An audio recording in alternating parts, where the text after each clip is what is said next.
New at 10, imagine finding out that your loved one has been hurt in a crash, but all thanks to your iPhone, you get an alert that 911 was responding to your wife's location. Yeah, that has to be a terrifying alert. 12 News journalist Gabriela Becerra is live in studio with new details on this crash and this woman's recovery. Gabby? Well, Mark Caribe, the iPhone 14 and later models has a crash detection feature where it automatically calls emergency services when you're unresponsive after a crash. And in this case, it worked exactly as it's designed.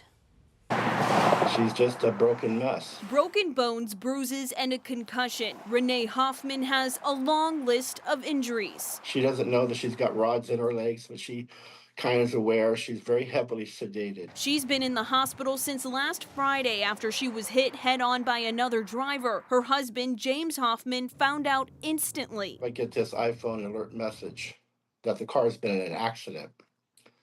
I pick up my phone and start trying to call, and I don't know how long, but there was no answer. That message said Renee's iPhone detected the crash and called 911. It pinned her location to US 60 near Goldfield Road. James eventually got through to his wife, staying on the phone with her until paramedics arrived. I was shocked. Blood was coming out of her mouth, and she looked horrible. And I knew I had to remain calm and talk her through it. According to DPS, a 71-year-old woman identified as Lori Ann Walters of Apache Junction was driving the wrong way in the westbound lanes of US 60 when she crashed into Renee. Both drivers had to be extricated from their cars. Walters later died at the hospital. It's too common. And I would hope that people stop driving when they're emotionally upset or under the influence of anything other than being happy and well, ready to drive. James says he worries about the frequency of wrong-way driving on Arizona highways. Last year, DPS reported more than 1,500 incidents, including several deaths. We were worried about this. That's why I purchased the car she was driving. It was a brand new Volkswagen Jetta.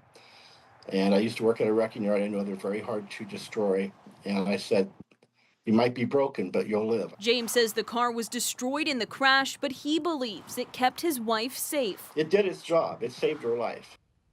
And at this time, it's still unclear how long Renee's recovery will take, but a GoFundMe page was created to help her family pay for those medical expenses. We have a link on 12news.com. In studio, Gabriela Becerra, 12 News. All right, Gabby, thank you.